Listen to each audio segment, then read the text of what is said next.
अगले 3 दिन बहुत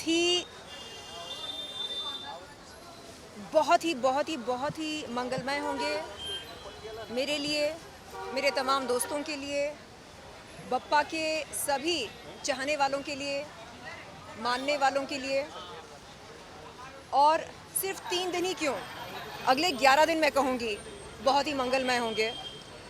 3 दिन इसलिए कहा क्योंकि मैं बप्पा को 3 दिन बिठाने वाली हूँ अपने घर पर, और ये 3 दिन मैं नॉनवेज से परहेज़ करूँगी और पूजा पाठ करूँगी, बप्पा की सेवा करूँगी, उनको स्वादिष्ट भोजन का भोग चढ़ाऊँगी, ख़ास तौर पर मोदक का।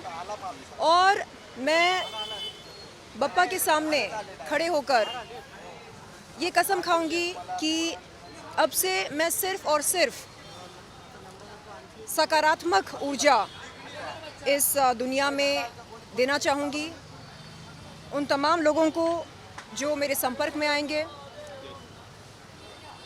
जज करना, गाली गलौज करना, तू मैं करना, खिटपिट करना, एक दूसरे पर तोहमत लगाना, इन चीज़ों से मुझे ब्रेक लेना है। क्योंकि मैं देख रही हूँ कि जब जब मैं बप्पा के करीब जाती हूँ मुझे ढेर सारा प्रोत्साहन मिलता है ज़िंदगी में आगे बढ़ने के लिए, और खूब सारी सकारात्मक ऊर्जा मिलती है।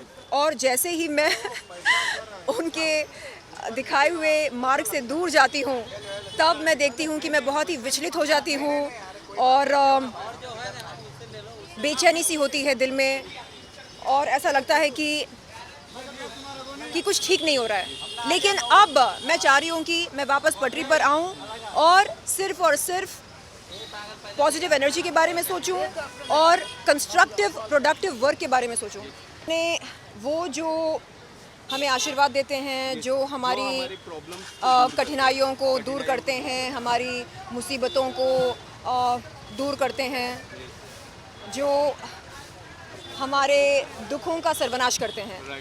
मेरे ख्याल से बप्पा के अलावा ऐसा कोई और तो है नहीं मेरी ज़िंदगी में। आप ईश्वर को जो चाहे कहिए, जिस नाम से पुकारना चाहें पुकारें, उनकी जगह कोई और ले ही नहीं सकता, कोई इंसान तो बिल्कुल नहीं। तो मैं चाहूँगी कि अगले कुछ दिन सिर्फ़ और सिर्फ बप्पा की अच्छाई के बारे में सोचूं और बप्पा के जो गुण हैं उन पर मैं फोकस करूं। और मैं चाह रही हूं कि हम सब कुछ ना कुछ सीखें बप्पा से। कहते हैं कि बप्पा हर मुसीबत का समाधान निकाल सकते हैं। इसका मतलब वो हमेशा सॉल्यूशन ड्रिवन होते हैं। ये मुसीबत कैसे आ गई, ओहो, ये सब नहीं सोचते। बप्पा की नज़र में हर समस्या का समाधान होता है। तो उसी तरह मैं भी चाहती हूँ कि ज़िंदगी में एकदम पॉजिटिव बनकर रहूँ और सिर्फ सॉल्यूशंस के बारे में सोचूं। अभी जैसे आपने देखा होगा कि कैसे पिछले कुछ दिनों में मैं कंट्रोवर्सी से घिरी हुई थी, कभी ये कभी वो, कभी इसने ऐसा बोला, कभी उसने वैसा बोला। तो आगे चलकर अगर ऐसा कुछ हो तो मैं चाहूँगी कि मैं विचलित ना हूँ, बल्कि एकदम एकांत और शांत होकर मैं उस समस्या के बारे में सोचूं और उसके समाधान के बारे में सोचूं। ये नहीं कि अरे इसने मुझे ऐसा बोला, ओह चलो मैं पलटवार करती हूँ।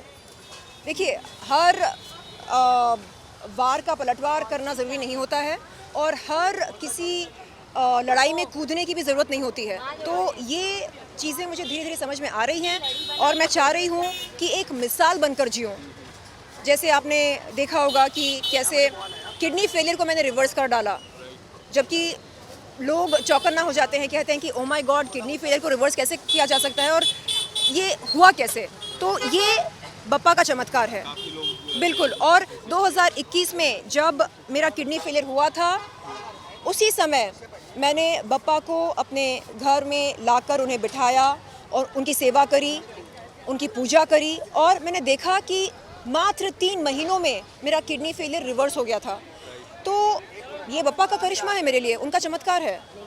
और बप्पा, मैं आज आपसे ये कहना चाह रही हूँ कि मैं बहुत बहुत बहुत आभारी हूँ आपके प्यार के लिए, आपके आशीर्वाद के लिए। आपने मुझे पुनर्जन्म दिया और आज मैं बहुत ज़्यादा सेहतमंद हूँ, खुश हूँ और सब कुछ बहुत ही बढ़िया हो रहा है मेरी ज़िंदगी में। थैंक यू पप्पा, I love you. Thank you so much sir. Thank you. Ganpati Bappa. मोरया, मंगल मूर्ति मोरया।